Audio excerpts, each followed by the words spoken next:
ఒక వీరుడు పోరాటాన్ని కళ్లకు కట్టినట్లు చావా చిత్రంలో చూపించారని రాష్ట్ర వైద్య ఆరోగ్య శాఖ మంత్రి వై సత్యకుమార్ యాదవ్ అన్నారు.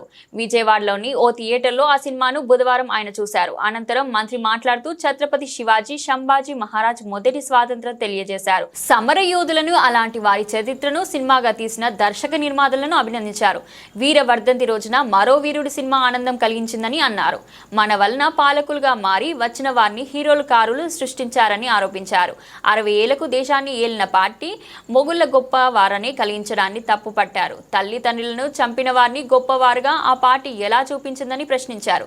చరిత్రహీనుడు గురించి గొప్పగా ఆ పార్టీ చెప్పడంపై ఆగ్రహం వ్యక్తం చేశారు. నేటి యువత సంభాజీ, శివాజీ లాంటి వారి చరిత్ర చదవాలని సూచించారు. సమకాలీన చరిత్రకారులపైన సినిమాలు తీయాలని, వ్యాపారం కోసం స్మగ్లర్లను హీరోలుగా చూపించే విధానం సరికాదన్నారు. దాదాపు 7.5 సంవత్సరాల తర్వాత ఈరోజు సినిమా థియేటర్కి వచ్చి సినిమా చూడడం జరిగింది. అయితే మనసులో ఒకవైపు ఒక మంచి సినిమా చూశాననే సంతోషం ఉంది,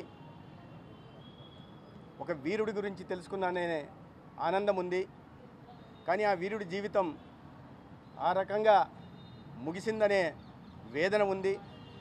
కానీ ఆ వీరులు ఛత్రపతి శివాజీ మహారాజ్, ఛత్రపతి సంభాజీ మహారాజ్ ఏ లక్ష్యంతోనైతే ప్రాణత్యాగం చేశారో, ఏ స్వరాజ్య స్థాపన కోసమైతే పరితపించారో, ఏ సనాతన హిందూ ధర్మ పరిరక్షణ కోసమైతే సుల్తాన్లతో కానీ, మొఘల్తో కానీ, చివరికి బ్రిటిష్తో కానీ పోరాడారో, ఒక వ్యక్తి సూరత్ నుంచి ఎక్కడో దక్షిణాదిన ఉంటున్న తంజావూరు దాకా ఒక సామ్రాజ్యాన్ని, హిందూ సామ్రాజ్యాన్ని నెలకొల్పాడో, 300 కోట్లకు పైగా నిర్మించాడో, తద్వారా కోట్లాది మందిలో ఒక స్వరాజ్య స్థాపన భావనని, ఒక భరతజాతి బిడ్డలమనే ఒక భావనని రగిల్చాడో, ఆ స్ఫూర్తి ఇవాళ కూడా కొనసాగుతూ ఉంది.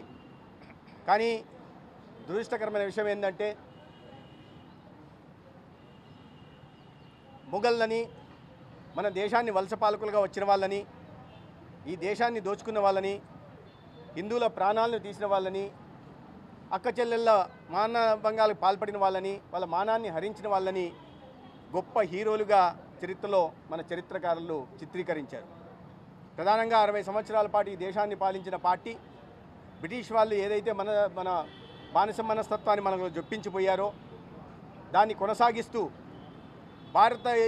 ఈ భరత జాతి మీద పుట్టిన హీరోల కన్నా, బలిదానాలు చేసిన మహనీయుల కన్నా మొఘళ్ళు గొప్పవారనే భావన కల్పించారు.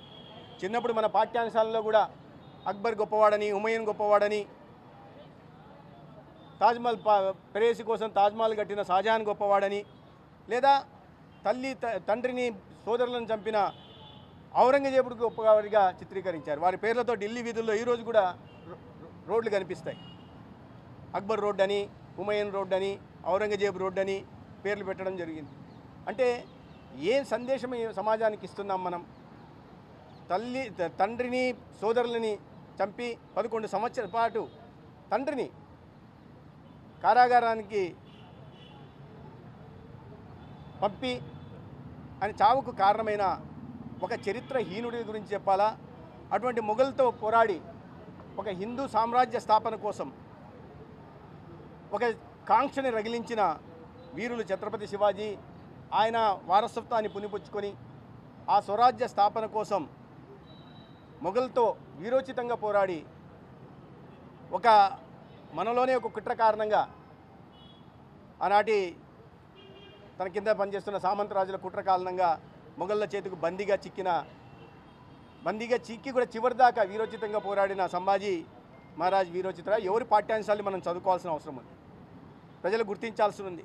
మన ఘనమైన వారసత్వ సంపద ఉంది, ఉత్కృష్టమైన సంస్కృతి సంప్రదాయాలు ఉన్నాయి.